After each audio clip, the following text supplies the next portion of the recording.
Ibig sabihin, nagsimula kami ako sa start from scratch. Walang alam. Bata pa lang ako, sinasama na ako sa meeting with the richest man in the Philippines. Basta pagbutihin mo, talagang mararating mo eh. Kung hindi ka architect, ano ka? Kilala niyo si Derek. Pag-artista sana ako.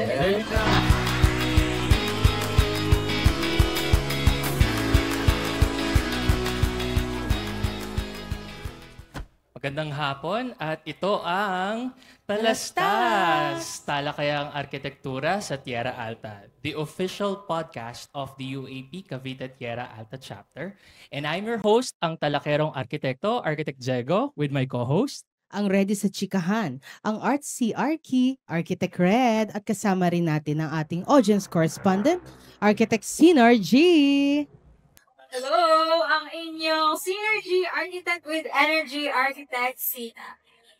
Kami ang inyong mga resident katalastas dito sa series of conversations, stories, insights na makaka-inspire sa mga students, young professional, and as well as seasoned architects. So before we start, gusto ko lang i-comment, no, napaka-cute ng setup natin for today. Yes. And this is brought to us by Vec House of Curtains and Upholstery, turning spaces into stylish places. And shout out din po sa Arnaldo's Restaurant for providing us good food and venue, serving Filipino dishes at very affordable price. Thank you so much our dear sponsors for supporting our podcast. Alright, maraming salamat sponsors. And of course, since this is an introductory episode, let's just explain kung bakit talastas. So talastas is, for those who are wondering, ang ibig sabihin is to make known or to inform, so para magbigay ng kaalaman. Okay, exactly kung ano ang ating goal for this podcast. To share knowledge, spark conversations, and of course, to inspire ideas sa mundo ng architecture. That's right. Kaya naman we're diving straight into the topic. No? Very interesting to na diniscuss ni Architect Dennis kanina, ang The Art of Balance, Architecture focusing on shopping mall and hospitality developments. That is correct. And for an introductory episode, hindi lang yung timbang natin ang bigatin, Architect Red, pero yung achievements and projects of our architect in charge of wisdom. Okay, so he is a mentor, an innovator, and leader in the industry. Managing partner and principal architect of LG&V Architects since 2005, one of the first 50 ASEAN architects and a UAP Emeritus member and fellow. Ladies and gentlemen, let's welcome to Talastas, Architect Dennis A. Villanueva.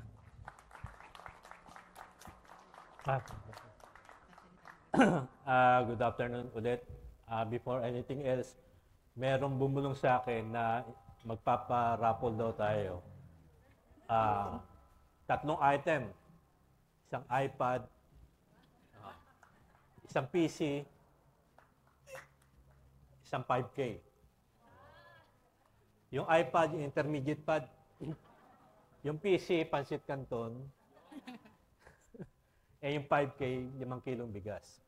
So thank you again, Architect Dennis, for engaging, and thank you for coming here. Ang layo pa nung pinanggalingan ni Architect, galing pa siyang Bulacan. Yes, and let's dive right in. So one of your early exposures sa architectural design was as a draftsman for the iconic architect, Architect Crescenciano de Castro. And a lot of his iconic works were mostly in government and institutional structures. So can you take us back, paano kayo napunta sa malls and sa leisure, hospitality developments from there? From Architect Crescenciano de Castro, pag niresearch nyo, siya yung pioneering architect ng Shoemart o SM. Pag matanda kasi may edad ang pangalan Shoemart. Sa mga titos, tita nyo, pag sinabing hindi pa SM, Shoemart parate, di ba? So, ang nagawa po ng CC Castro International is hindi pa siya mall, which is SM Cubao, SM Makati. I think ang huli kong hinawakan, sabi ko nga 25 years old lang ako, yung SM Santa Mesa. So actually yung tanong niya na nagsimula ako o nahubog ako in molds because nung pang-start ko pa lang as apprentice, siguro mga 1 taon, ginawa ko title block ng, wala pang CAD nun puro Leroy. Puro SM, Schumart. And nagdi-detalyer ko siguro 1 taon na puro toilet. Pag uwi ko nga, amoy toilet na yung kamay ko. Wala pa na puro manual pa nun So to make it short, nagsimula ako sa mall, na-train ako na na-train. Naalala ko nung araw, apprentice lang ako. Nag-start ako. I'm proud of it. Basta pagbutihin mo, talagang mararating mo Why? Kasi nung araw, yung katabi ko, siya yung taga-ihip. Ako naman yung taga-bura. Pag nang-awit siya, ako naman yung taga-bura, siya yung taga-ihip. Ibig sabihin, nagsimula kami ako sa start from scratch. Walang alam. Pero nandun yung eagerness na gusto mo matuto. What I mean, alam niyo ba yung airbrush nung araw? Yung airbrush nung araw, tatakip ka ng gano'n, tapos may airbrush na gano'n, wala na yata ngayon. Ang trabaho ko nung araw, taga-takip lang, tapos yung isang renderer na medyo boss ko, siya yung nag-render. Sabi ko, kaya ko to, eventually kaya ko to. Nagkataon, nag-absent. So, walang gagawa, may deadline. Sabi ng boss ko, kaya ba yan? Hindi ko sinabing, kayang-kaya. Hindi ko sinabi rin madali. So may issue, nagawa ko. So, parang disgrasya, magmula nun, designer na ako sa renderer. So, na-train na ako sa mall. Actually, mall on malls yung naging project namin nung namatay yung si Architect Crescenciano de Castro, when he was passed away, kinuha ko ni Palafox, that was 1992, na mostly ang ginagawa naman niya is more on malls. Namatay yung matanda So, kinuha niya ako, pinatawag ako, kasi yung grupo namin, halos na, correct my word, hindi na pirate Na-encourage ko iba namin mga tropa o gagrupo sa Castro. I think mga 15 kami, bumunta kami sa Palafox. I think mga 20 lang kami noon Naging 200. 6 years yun, puro nagawa namin. Nakita mo naman yung mga Schumart. So, doon ako na-train. At the same time, bata pa lang ako, sinasama na ako sa meeting with the richest man in the Philippines, which is Henry C. Tatang Sr. So, lumakas yung loob ko. Why? Kasi, ka-meeting ko, pinakamayaman how much more yung iba na, hindi ka may minamata na, mas lumakas yung loob ko kasi ang ka-meeting ko noon, pinag-present ko is pinakamayaman sa buong Pilipinas, si Henry C. Sr. So, nahasa ako sa MOS. Then, Asian Crisis, 1998. That was 1998, 97 yata yun. So, ganun ang economy. Marami kaming project na high-rise. Then, siguro 5 basement, tinabunan ulit because of the Asian Crisis. So, ang naisip ko noon, may family ako, either pumunta ako sa magandang office o mag-artista. Hindi pwede pala Doon na lang ako sa SM. Actually, noon that time, ginagawa pa yata namin noon is SM Iloilo yata. Si Architect Tudes. I believe mga taga Schumart dito. Ano yun, nagko-conference room sa Palafox conference. Sabi ko, baka kailangan nyo ng draftsman. Pasok ako. Sabi niya, biniro ako. Ako na yung resume mo. Di binigyan ko. 1 week, kina 1 week meeting namin ulit sa Palafox yung conference. Pinatatawag ka na ng Mr. Hans. So, pasok na ako. Kasi, Asian crisis uncertain yung situation. So, pagdating ko ng ilang weeks, ako na yung pinagtitimpla ng kape, honors representative na ako. So, assistant design manager. And yun, nagsimula na. Then, nung Asian crisis nga, balik ako. Nasa Shumart ako and hanggang dito trabaho.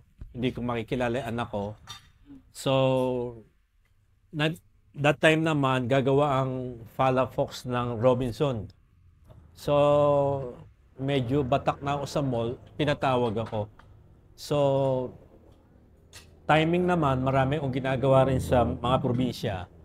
Sa Moran Province, Bohol, Jensan. So, siyempre, hindi ka naman pwede mag-sideline sa Shumart. So, yun. Nung pinatawag ako ng Architect Palafox, sabi ko lang, boss, babalik ako, hindi na as employee. Kung gusto mo, kasi siyempre, kailangan niya ako eh. Gusto mo, consultant. Hindi ko alam yung word na work from home. Yung pala yung work from home. Yun, dinadala ko yung trabaho sa bahay kasi attend ako ng meeting, design yun lang yung trabaho ko. Work from home kasi inuuwi yung Inuuwi niya yung trabaho. Kaya lang, Yan pala. dalawa lang natapos ko. Ah. Isang Metro East and kung nadadaan kayo ng Star Mills dyan sa NLEX. Yun. Buti Ark hindi kayo natulog sa Robinsons. Kasi parang yun na yung home Yun na nyo yung eh. bahay. Hindi naman. Hindi naman kayo pinatulog doon. And that time, sabi ko to continue. And sabi ko, pag corporate kasi malaking opisina, nasa 200 na kayo, hindi na kayo masyadong magkakilala. Pag corporate office, nandiyan na yung inggitan eh. Office Kasi, politics. But si Dennis, nag-uwi ng trabaho. Bawal na bawal yan eh, yung mag-uwi ka ng work. Without their knowing, may internal kami ni Architect Palafox na pwede ako mag-uwi kasi consultant ako. Akala nila insultant ako eh. Nag-employed ako. Then marami akong mga sideline. Mas malaki sideline eh. Then, Totoo yun. yun. Nabatak ako. Pinatawag ako ng Robinson. I'm doing mga Go Hotels. Kung alam mo yung mga Go Hotels, Yes po. sabi ng taga Robinson, architect ko nga gumawa nito. Basta gusto namin, yung malayo pa lang, alam mo na. Parang Jollibee. Yes. Diba, malayo pa lang, alam mo na Jollibee o McDonald's. O di, ginawa ko Iconic na. green, tsaka dilaw. Kasi ang may-ari ng Go Hotel is Lochner. Cebu Pacific, is Robinson. Yes. Yan, kaya kulay ng Cebu Pacific, dilaw tsaka green. Okay. And doon na nag-start. Nasanay na ako sa hospitality. Kaya ngayon, sa TWG, Technical Working Group, isa ako doon sa PRC na co-chairman ako ng Technical Working Group of Leisure and Hospitality Architecture Commercial. Kaya payo ko sa inyo kung ano yung niche nyo, what is niche. Kung ano yung saan kayo magaling, Yes, special. kung ano yung specialization nyo, pagbutihin nyo. Kasi time will come, nandiyan na yung, di ba may labeling? Yes. Level 7 tayo eh, kasi graduate tayo. Magiging level 8. So, dapat may specialization ka. Right. Yun, i-encourage ko kasi kayo na kung ano yung niche nyo, kung saan kayo magaling, talagang pagbutihin nyo. And speaking of niche, sir, syempre, di ba, specialty nyo yung mga malls, no? So, throughout the years, dito sa atin sa Pilipinas at globally, madami nang nagbago sa mall designs, no? Andiyan yung new innovation, new design trends, and pati yung paano tayo mag-adapt sa lifestyle ng end users. So, malls aren't just for shopping anymore. So, how do you think na ano po ba ang key factors making them into lifestyle destinations? Ang consideration, your question is, ano yung mga consideration? Yes po, yung mga key Kasi factors. nung araw, sabi ko nga kanina, pag gumawa ka ng mall, ang SM nung araw SM Shumart, wala yung mga paganyan-ganyan eh. X and Y axis lang. Pag nakatayo ka dito, dapat kita mo ron. Best example, Coastal Mall. May ibang architect yan eh. Hindi ko nasasabihin yung original architect. Ang architect niyan, sikat din. Sabi niya, ang practice niya is Australia. Sabi ni Mr. I think Kao, yung may-ari ng Uniwide, pina-check, nasa Palafox, pina-check sa Palafox. So, sabi sa akin ng boss ko, check mo nga. may hawak akong pula, siyempre. Halos lahat na pula. Siyempre ako, as an architect, sanay ako sa Schumart. Ang pinakamaganda kasi sa mall, wala yung mga dead end. Why? Di ba pag mall, ayaw mo na, uy, dead end, tapos na pa na rito, hindi mo alam kung saan pupunta. Tsaka yung, sabi nga, web. Di ba? Minsan madilim. Di ba? Yun ang mga iiwasan natin. So, in that case, puro pula, yung nangyari is nawala doon sa architect yung project binibigay sa akin pero hindi ko tinanggap kasi sideline eh. Parang unethical. So may iba na lang kumuha.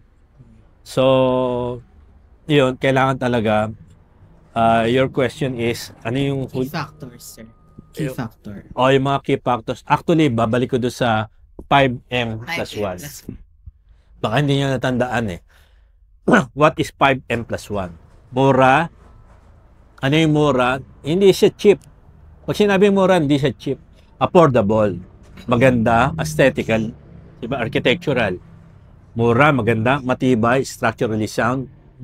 Mura, maganda, matibay, mabilis, within time frame, mapapakinabangan, functional, di ba? Kung pwede lang pabayaran yung toilet, pababayaran. Ngayon, pinababayaran ng toilet, di ba? Actually, May toilet. lounge. And sasabihin the last mo. one, which is client ko nagbigay, easily to maintain. Kailangan operation and maintenance. Yun, pinapayo ko sa inyo. I think, yun lang ang matandaan nyo sa talk ko, malayo mararating nyo. Kasi ROI kaagad, return of investment. As an architect, as a client, mariretain kaagad yung investment. Yes, actually hindi lang yan mag-a-apply sa malls, no? Talagang Yeah. lahat ng As a whole projects, siya. even residential. Yung 5M 5M plus plus 1. 1. 5M plus 1. And aside doon sa mga nabanggit nyo, architect, na yung mga dead ends, meron ba kayong pet peeves sa malls or mall design ngayon? When you say pet peeves, yung medyo annoying siya. Annoying for you. Mga Pag eyesore. napasok mo siya, parang, ay, ayoko dito sa mall na to. Ano yun? Unang-una yung, siyempre, madilim, hindi maaliwalas. Yes. Papasok pa lang here, mag-park. Parking. Kaya parking, number 1 eh. Tapos banyo, Yes. alam niyo na, hindi siya very friendly. Tsaka yung walang mga rampa, 'di ba? Hindi nung araw akala ko as an architect, pag PWD puro pilay lang o lungko Yes, eh. correct. Hindi lahat eh. Bingi, pipi, bulag, parang kanta, no? Ibig sabihin, lahat. Lahat. And siyempre, ayaw mo rin ng yung madilim, yung pasikot-sikot.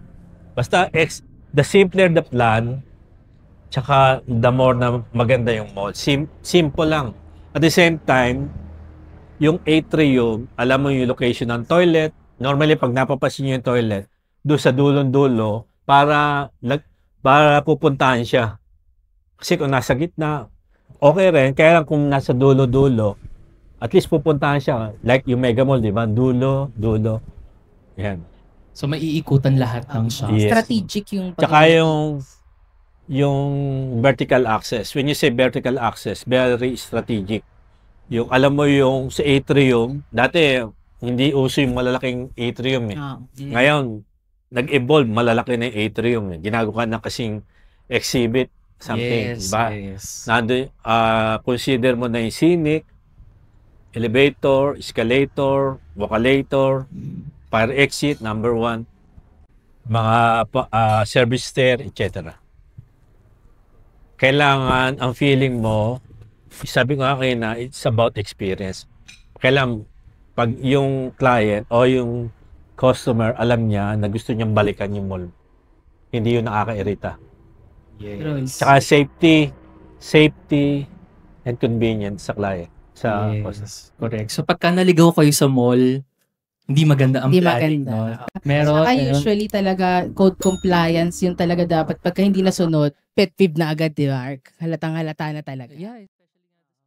And sir, you've been in the industry for 40 years, no? Can you share us some most unforgettable experience ninyo and how do you manage to overcome it? Yung challenges, sir?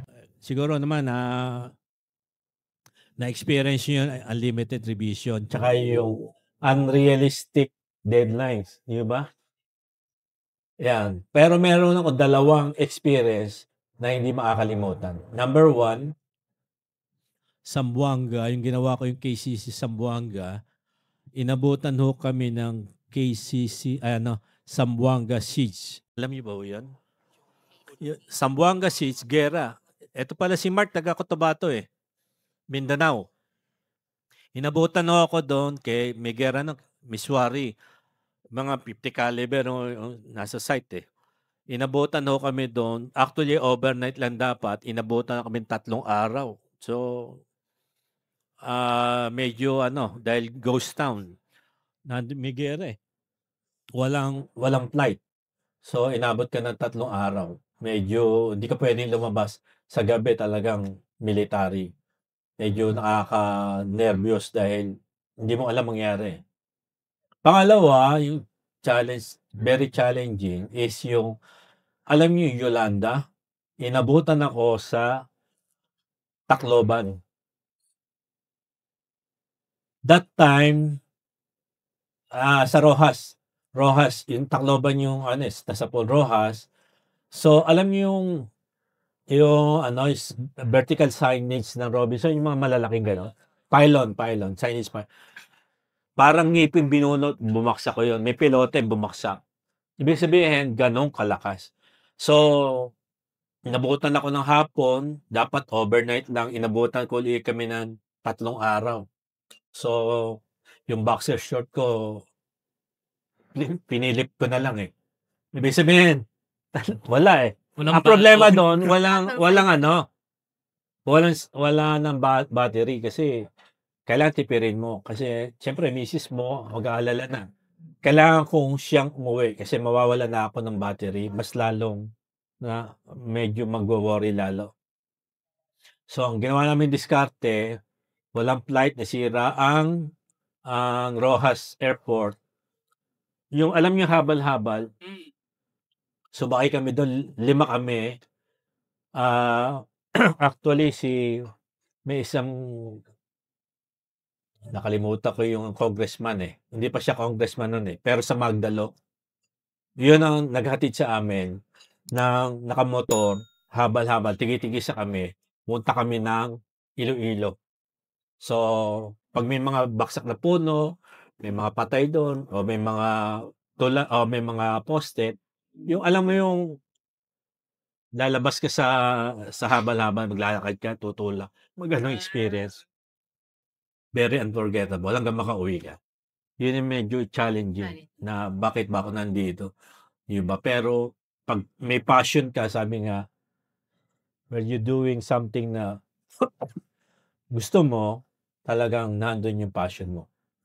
Grabe, no? Imagine, ikaw iniisip mo, puyat ka lang. Yung ibang arkitekto, iniisip, gera na dun sa lugar ng project nila. Pero last year, nasa Mindanao ako and para sa mga viewers, hello sa mga Mindanaoan architects dyan. So, hindi naman magulo all the time sa Mindanao. Napakaganda ng Mindanao. So, ini-encourage namin kayo na puntahan yung Tsaka Mindanao. malinis. Yes. Sasabihin na. Nanggaling po ako ng SOC Sergeant. 2 beses po. Hindi ko lang naabutan yung KCC kasi nung pumunta ako doon, puro tarpaulin pa lang ng KCC. So, sa inyo pa lang project yun. Grabe. So, ayun nga. Anyway, architect. So, napag-usapan lang din naman natin. Ang dami yung projects from Luzon to Mindanao. So, marami na kayo nahawakan. Meron ba kayong favorite? So, ano yung drama o kwento ng favorite ninyong project? To tell you frankly, dapat walang favorite Tama. Kasi dapat bigay mo lahat yung best mo Same commitment, same dedication, di ba? Same inspiration.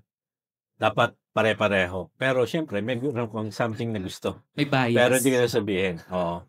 Pero siguro, sabihin ko, isa yung KCC. Why? Kasi 29 years Siguro lahat ditong arkitekto, wala makaka 29 years sa aabutin natin. Bihira yung 29 years. Hanggang ngayon, ginagawa po namin yung KCC. Alam niya na yan, ni Mark. Diba? Nakapunta ka na ng Cotabato, taga ron ka. The largest mall in Cotabato. super laki, maliligaw ka. Kumbaga yung loyalty and yung trust din kasi na na-build, ano po. Yes. Oh. Ay, through your favorites po, nakikita talaga namin yung dedication and passion talaga na pinupour nyo sa isang project. So, alam naman natin na yung mga project tulad yan ng mga malls and hospitality developments, marami ang requirements. Pero at the same time, kailangan creative pa rin yung output. So, how do you balance po yung technical and artistic sides sa pagde-design po ng mga malls? Technical and Technical and artistic side. dapat sabay. Oo, kasi pag sinabing technical, may kasama siyang kasama na yung MEPS eh. Yes. Kasama yung MEPS. Pag nagdi-design ka, may mga architect na ako pag nag-test sa isang arkitekto o sa isang bahay lang, roof framing plan. Maraming masisira sa roof framing. Di ba? Kailangan yung 4 aguas, maraming nasisira. So, yung pa lang, alam mo na sasablay ito. Kumbaga, dapat technically, hindi naman kailangan na 100% alam mo yung basic lang eh. Basic lang na structural, basic na electrical, basic na sanitary, plumbing. Kali, nagdi-design ka ng plumbing fixture o ng toilet. Yung design mo, yung water closet mo, nakuupo sa biga. Ay, hindi pwede. May mga ganon, di ba? Kailangan alam mo rin na sakali, nag-design ka ng mall. Yung pala, o parking. Ginawa mong floor to floor, 3 meters lang. Sakali, 270. Ang baba nun. Kung ang biga mo na 70, di 2 metro na lang, sasabit na yung mo. Dapat alam mo yung mga vertical clearance, lahat alam mo dapat. Yes. Tama. So, dapat talaga aware ka sa codes, sa standards. Yes, technical. Yes. Yung artistic, sabi ko nga madali magpaganda eh. May Pinterest pero hindi lahat nasa Pinterest Pero kailangan mo mag-research. Ako, suggestion ko sa inyo, meron naman kayo sariling computer, telepono. Huwag kayong hihinto ng research. Pag may nakita kayo, lalagay nyo sa folder. Eventually, pag nagkaroon kayo ng project na ganon, maaalala nyo yun. Ito yung So, hindi mo naman, tayong arkitekto, may ugali tayo ng gagaya Di ba? Pero hindi bawal manggaya. Kaya lang, huwag niyong ikot ako. Kaya lang, huwag parehong-pareho. Hindi masama manggaya, huwag parehong-pareho. Di ba? Why? Kaya, gayahin mo, i-develop mo. Di ba? Innovate mo. Hindi yung eksakto. Pag postmodern, lahat postmodern. Pag minimalist, lahat ng bahay, puro minimalist. Diba? Dapat something, sabi ko nga, make a difference. Tsaka yung character po kasi nung structure. No? Yes. Dapat may iba ka, make a difference. Tsaka to add to that, architect, importante rin talaga yung collaboration between sa MEPS at tsaka sa architectural. Sobrang halaga po Yes. para mabalance, no? Yes, that's correct. So, speaking of MEPS, all trades, and nabanggit nyo rin kanina sa talk nyo yung code check, right? So, napag-usapan lang din naman natin yung mga requirements, standards, and recently, ang dami nag-viral na yung mga tumatayo sa parking slot para i-reserve yung parking. Aware naman kayo doon, no? Napapanood nyo naman yun, no? Or kayo yung tumatayo. Baka kayo yung tumatayo, So anyway, once and for all, Architect Dennis, ano po ba ang prescribed ratio for parking slots sa malls and sa hotels as per the building code? Sa mall, based on National Building Code, 100 square meters is to 1. Sa gross floor area, gross floor area, mga 30,000, ganyan. Kukunin mo yung 100 gross floor area is 1 slot. Pero depende sa LGU ordinances. Minsan mahigpit minsan 70. Sa dami ng sasakyan ngayon So kung sino mas stringent, yun ang dapat sundin. Yes. So 100 square meters sa gross floor area is to 1 slot. So ngayon, dati hindi mo kine-consider yung motorsiklo, kailangan mag-consider ka na ng motorcycle, ibang computation yun. For hotel, sir, ilang rooms po? 7 units is to 1. Depende, yung maliliit lang. I 7 see. guest rooms. Yes. So, yun makita natin na sa architects, no, hindi lang basta building code, meron pang mga local ordinances. So, mahirap talaga Dapat yan. Kung sino yung mag-design. mahigpit, kung sino yung mas stringent. Yes. So ngayon naman, let's shift from numbers to nature. So one of your iconic projects is the Tusitani in Mactan, Cebu. It is set in a beautiful city of Lapu-Lapu. And how do you integrate your architectural design with the existing nature? It's about connectivity with outside to inside. Yung outside, pinasok namin yung sa interior. So, why? For example, yung nakuha naming mga Mactan stone, pinasok namin sa loob at nilabas na rin namin sa mga building skin. So, ang naging concept, yung outside, pinasok ko sa inside. So, nagkaroon ng connectivity yung architecture to nature. Yes. Nakita natin kanina yung ang ganda, kumbaga gitna siya no? Parang yung Tsaka, Palm Jumeirah sa how do you Dubai. come out po with the patterns po? Kayo po ba yung specifically nag-chose ng patterns ng mga Mactan tiles? As you notice kanina, di ba may dati parang pattern lang ng parang bricks. Mas maganda yung may protrusion tsaka square. Ganda lumabas. Or not? Tsaka yung nakuha naming stone, sabi nga nung boss, ang ganda na nakuha natin ang Mactan stone para siyang pinkish na galing Europe, something like that. So, kaysa bumili pa kami ng tiles, bumili kami ng building skin, yun ang kinabit namin. So, very sustainable.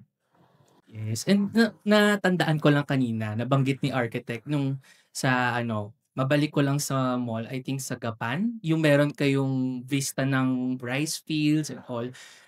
Talagang in-incorporate niyo yung nature na, and yung iba, hindi nila maiisip na landscape ang rice fields. Pero nung sinabi ni architect na meron kang free landscaping, sino makakaisip na kasama sa landscaping ang rice fields, di ba?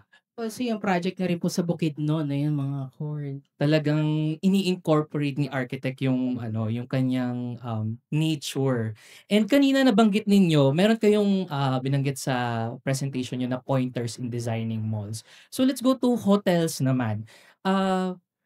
Pagka pumasok tayo sa hotel, syempre meron tayong first impressions, 'di ba? So what do you think is the hierarchy na parang pag pumasok yung isang tao talagang wow, magsi-stay ako dito sa hotel na 'to. Parang Is it the rankings. lobby? Is it the amenities or the hotel rooms?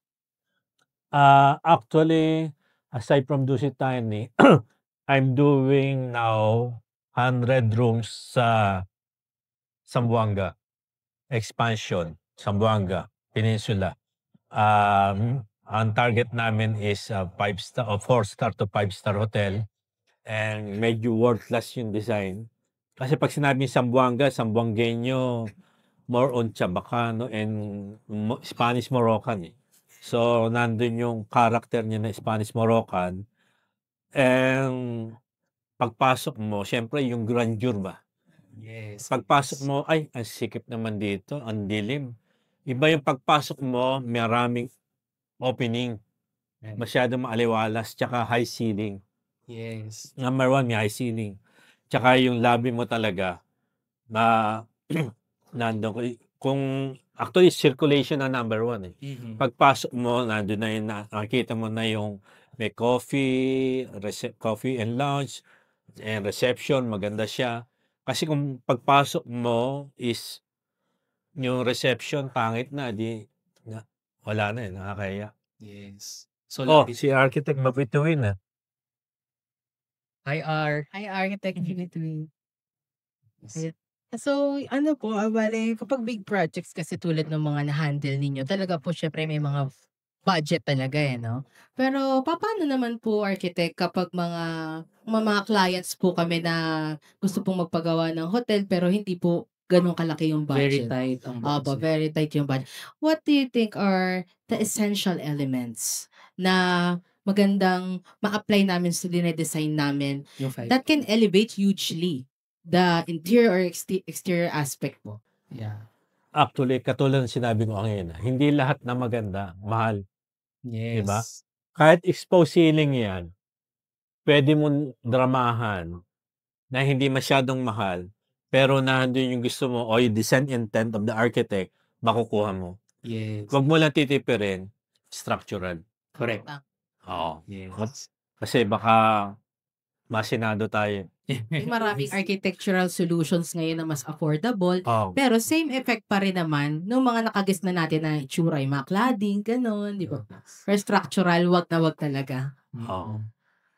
Kaya as architects, dapat talaga lagi tayong updated sa, hindi lang sa trends, pero yung mga upcoming building materials. Para at least alam natin kung ano yung alternatives na pwede natin gawin. Like, sabihin mo sa client, sir, mahal to masyado. Okay lang bang ito gawin natin pero i-achieve pa rin natin yung ano, yung intent or yung look, no? May ganon.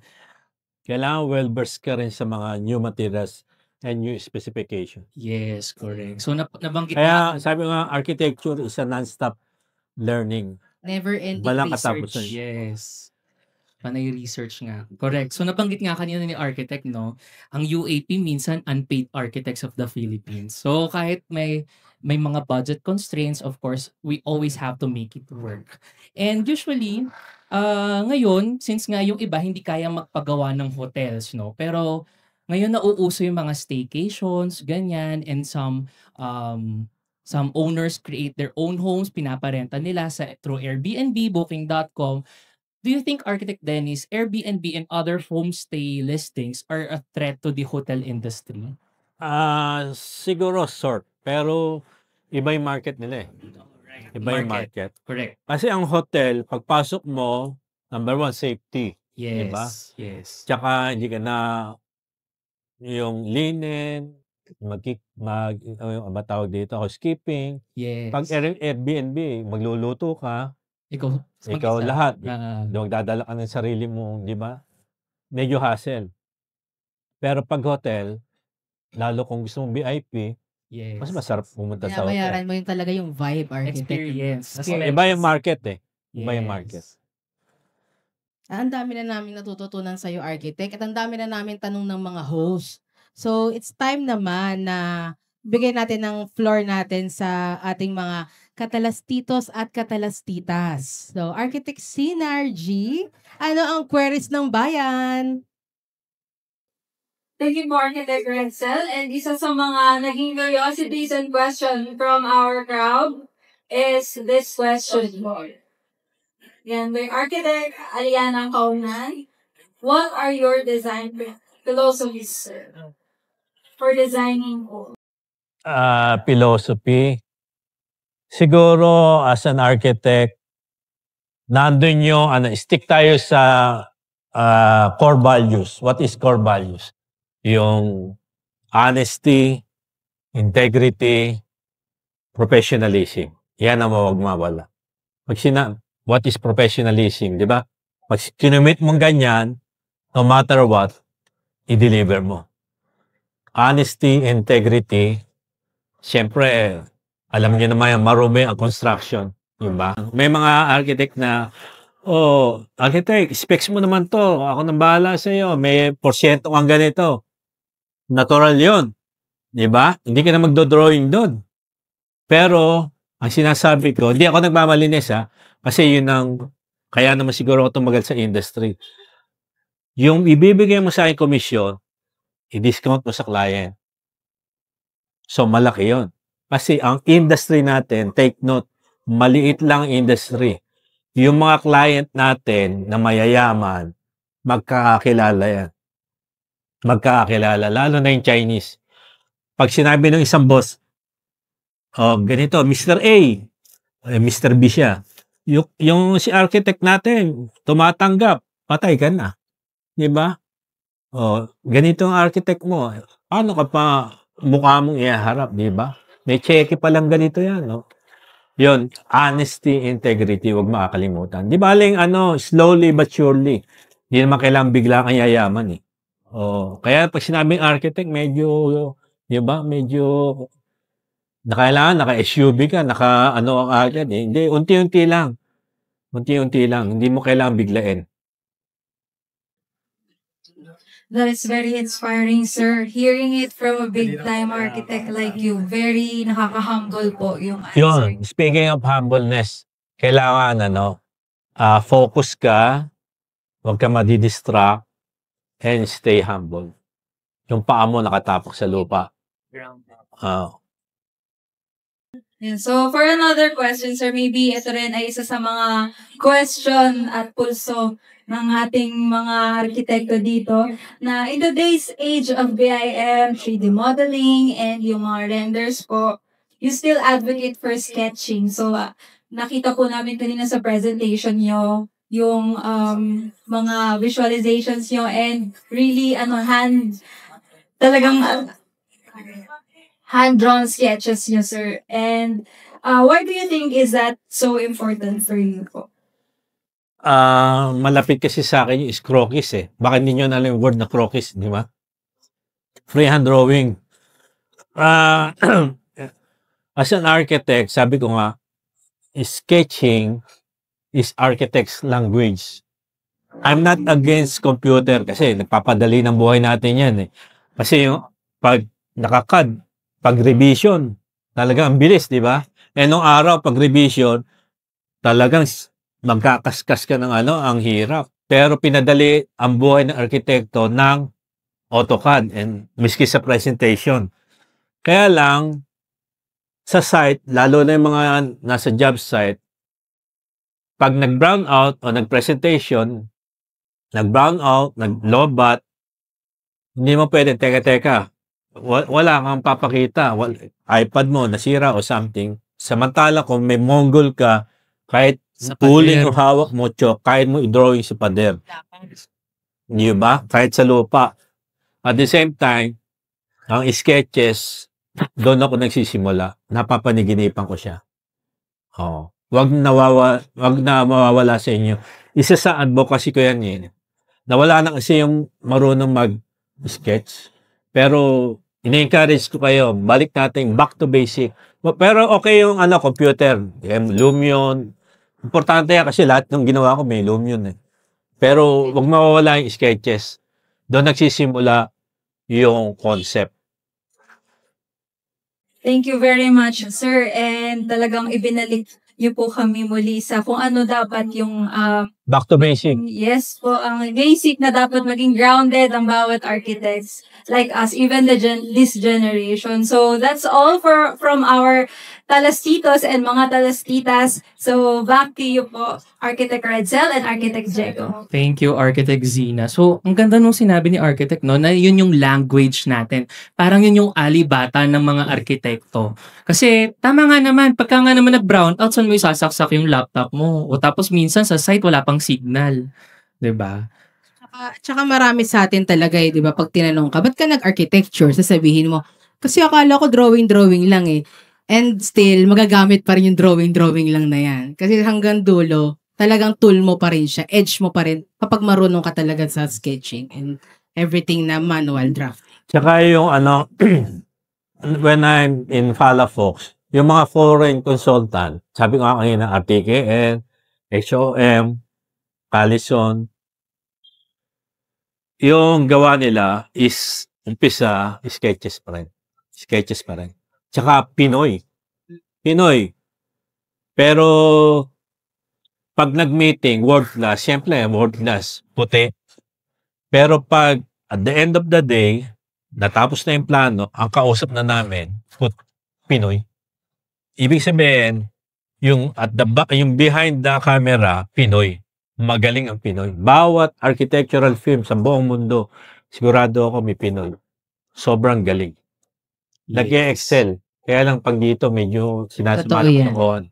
Kaya nga, di ba sa Middle East, Yung mga, no, mga Kaya- pinakadala sa Middle Sa East. Dubai, ang tao ko dati sa Palafox, 20. Nasa Dubai, yayaman na ngayon. Yes, sana all. Pero hindi, kahit naman nandito tayo sa Pilipinas no, pwede pa rin naman natin ilabas Ayaw. yung galing natin Galing and natin. yung Sabi passion ko nga, natin.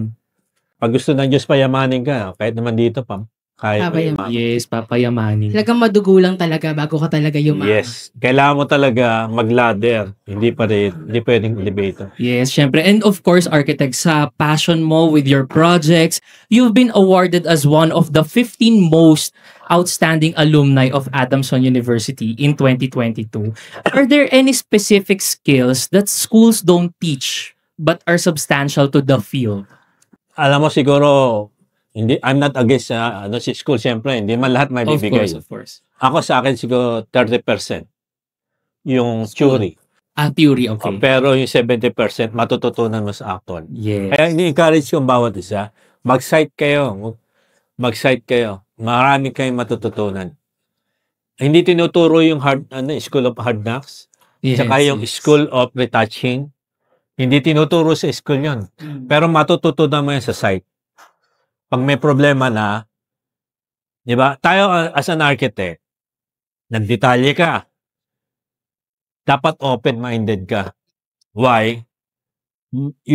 Minsan yung foreman, boss, sabihin sa'yo, baka okay itong detalye na to kaysa doon sa ginawa mo na ganito. Siyempre, mas nasa on-site sila Wala kang ego na hindi pwede yan. May ganong arkitekto na ayaw kong baguhin to, ito na.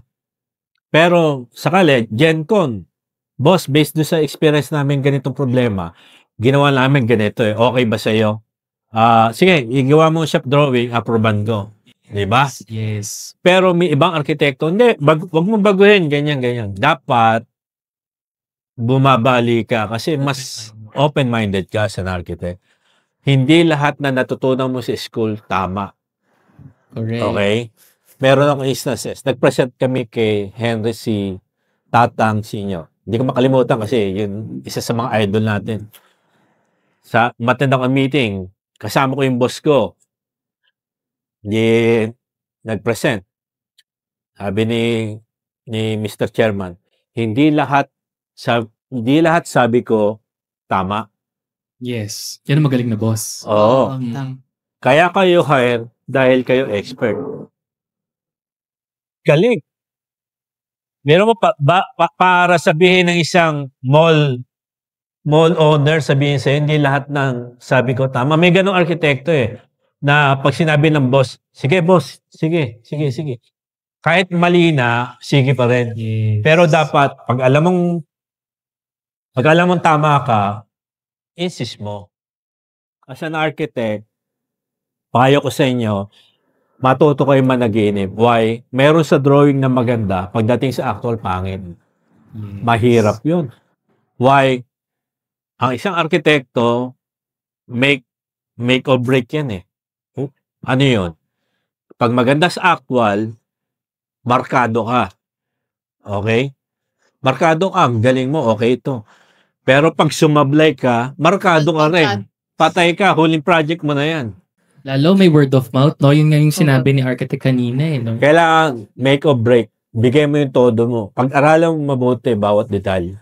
I-voice out mo talaga. Ako lang, siguro marami kami nakasala ngayon. Malaking bagay sa akin yung iPad. Walang lalabas na plano na hindi ko nagkonsepto ako at the same time dumaan sa akin. Kasi ipaglalaban ko kayo, hindi mo maiwasan may sablay. Paglalaban ko kasi kayo, dumaan sa akin. Pero kung ikaw ang nag-decide, tapos hindi ko alam, paano kita paglalaban? Yung mga something like that. Kailangan lahat ng dumaan sa iyo. Pero pabayaan mo. Basta checking ka, at the same time, lahat ng konsepto sa iyo manggaling. Kasi, tatawag sa yung client, pag hindi by heart, paano mo maiisip yun? Iba yung Robinson, iba yung sa Pampanga, iba yung sa Iligan, iba yung sa Zamboanga. Pag hindi by heart yun, paano pagsama-sama sa utak mo? Pero kung by heart yun, ikaw ang gumawa, hindi pwede yung tumawag sa'yo, architect, sandali lang tatawag ko lang sa office, hindi pwede. Mahalaga ang oras ng mga client. Yes, kailangan talaga alam mo By agad yun. Yes, by heart. And maganda yung sinabi kanina ni architect na hindi lahat theory-based. Kaya nga sa ating logbook, 'di ba? Sa logbook before kayo maging arkitekto, hindi lang dapat sa isang field tayo na i-expose, but rather sa site, sa quantity surveying, ang daming fields. Kumbaga graduation is not the end. It's just the beginning. Kasi doon pa lang talaga yung talagang mahuhone yung skills mo. At saka, I agree to that, sir, especially, sir, yung communication and people skills. Sobrang important yun. Hindi mo yun natututunan sa school eh. 'Di ba? Nagigain mo siya through experience, 'di ba? Through meeting different kinds of personalities. At saka, pag nandun ka na sa situation ng mga complex tulad ng mga challenges na hinaharap sa site, sa drawing, mga conflict, ganyan, ganun po. So, architect, Madagdag diba? ko. As an architect, mahina tayo sa public speaking, di ba? Yun ang ano natin lalo sa probinsya, Huwag kayong mahiya. Di baling baluktot ang Ingles, di bale. Okay lang yun. At least, basta ma-express mo, hindi naman pahaba, pagalingan ng English. Simple lang. Basta alam mo yung sinasabi mo. Yun ang number one. Basta as long na hindi ka nambobola, it comes from the heart, tsaka alam mo yung sinasabi mo. Alam ng client, pag binabola mo siya, mabobola mo ba ang mga client? Mas magaling pa sa arkitekto yun. Kasi, ilang malls na napagawa nun. Hindi pwedeng bolahin. Kailangan comes from the heart. Pag hindi mo kaya, ako, style ko, pag hindi ko forte, ang question na is structural. Alam ko yung basic, pero hindi ko nagmamagaling ako na, di ba? Basta hindi mo kaya, wag mo sagutin. Paubaya mo sa iba. Collaboration ang tawag mo. Honesty rin to talaga. No? And finally po, ito, second to the last po, no? Sa atin mga young architects po dito, ano po ba yung masishare niyo na advocacy ninyo? And how do you want to be remembered? Advocacy. Siguro, gusto ko ngayon, actually gusto ko tanggihan si Architect Hill. Nung tinawagan niya ako, sabi ko, Cavite, layo Pero nung sinabing Tagaytay, ang layo, Bulacan pa ako. Gasolina, ang lakas sa gasolina nitong FJ. Sabi ko, alam nga namang tumanggi pa ako, di ba? Siyempre, ang isang advocacy ko, tapos napansin ko, halos mga newly pass kayo o bagong arkitekto, mga mainit pa Yan ang masarap maging advocacy, yung to inspire, to motivate, to inform, and to influence. Sigurado sa kapraso nating pag-uusap, na-influence naman siguro kayo o na-inspire. Ang katwiran ko, inspire to aspire. Huwag niyong ihintuan mag-aspire. Aspiring architect ang bawat isa. Huwag kayong ihinto sa passion niyo. Walang walang madali. Lahat may kahirapan. Pero, di ba, mas masarap yung nakuha mo may kahirapan, di ba? Para sa naliligaw lang yan. Pag pinahirapan ka, mas mamahalin mo yung asawa mo. Pero tama, ang ganda nung inspire to aspire kasi it doesn't stop with us. So, kailangan merong ripple effect yung ginagawa natin As pagka nakita ng mas bata yung gawa natin or yung mga concepts natin, minsan kahit hindi nasusunod yung project nai-inspire din sila Tsaka masarap, boss, yung sakali, nadaan ako sa SM Santa Mesa. Kahit hindi ako yung mismong architect, nung bata pa anak ko. Dati, di ba ikaw ang nag-design yan? Sarap nun. Lalo kung may apo ka na ngayon, lolo ko niya. May legacy. Yung kahit napapagod ka na, at Parang the end of the noong day, last time, may apo na kasi ko. Sabi niya, kumakain kami. Lolo, I want to be an architect like you. wow. Di ba parang ang Sarap sarap? pakinggan. Ano lang yan? Magse-7. Grabe. Talagang nagtatranscend to multiple Talaga. generations. Yun nga, kahit anong pagod mo at the end of the day, pag naka-receive ka ng mga ganong phrase, nakita mo yung gawa mo, napapawi din talaga po ang pagod talaga. Worth it. Sabi ko nga, pag sa tao, awarding. Pero pag sa Diyos, rewarding. Very rewarding. Very rewarding. Very rewarding. Doon na tayo sa Diyos. Tao na may ganon Pero pag ang Diyos nagbigay, nag-bless, rewarding yun. priceless. And take away ko din po talaga yung 3H niyo, sir. No? Yung head, hands, and heart. No? 3 words lang pero very impactful. And thank you so much, sir, for inspiring us through this podcast. Talaga na marami kami natutunan. But before we wrap up, meron lang tayong segment, sir, na tinatawag na Mabilis ang Banat. Para boy, abunda. So ano to, sir? Parang siya, this is a series of random questions ala fast talk style. Pero syempre, parang hindi tayo makapirect, hindi natin gagamitin yun. Parang mga 72 questions. Yes. Sir, mga 10 questions lang siya. Sir. Baka inaantok na sila Hindi, sir. Gising pa ba kayo? Sinong inaantok dyan? Sinong inaantok dyan? Nagbabanta. Okay. So, Architect Dennis Villanueva, are you ready? Inom mo na ako. Boy, abunda question.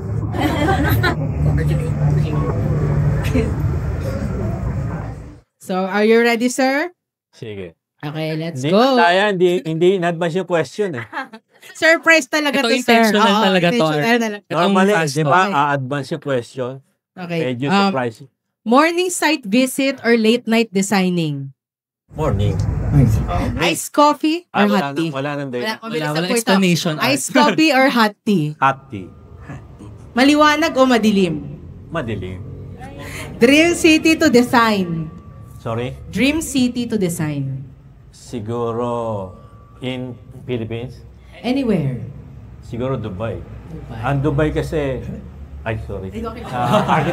Architect's playground Oo. Totoo. Ilang beses nag-Dubai. Napapa-explain. Famous architect na iniidolo mo. Can I explain konti? Oh, sige. Frank Lloyd Wright. Bakit? Kasi dati siyang Frank Lloyd Wrong. Sa expertise niya, naging right. So, Frank Lloyd Wrong, naging Frank Lloyd Right. Yun talaga yun eh. Yun talaga yun. Binago ni Sir ang Binago. history. Si Sir talaga ang tama. Mas maniniwala ako sa Joke. So, what project yung naisip nyo, sana ako yung nag-design nun? Burj Khalifa siguro. Burj Khalifa. Bigatin. Ibang level. First thing you do when starting a new project? Managinip. Kung hindi ka Trophy. architect, ano ka? Kilala niyo si Derek? Mag-artista sana ako. Derek? Derek Ramsey. Kaya lang, Derek, Carlo, Hindi, Jacob. sir, mahihiya si Derek Eh. Ramsey sa'yo. Sinasabi ko sa'yo. Hindi, Derek, Carlo, Jacob Paras pala yun. Hindi, joke lang.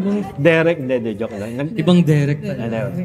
Joke lang. Hindi, love ko talaga architecture. Talaga. Ibang passion ito. 2 words to describe your design style.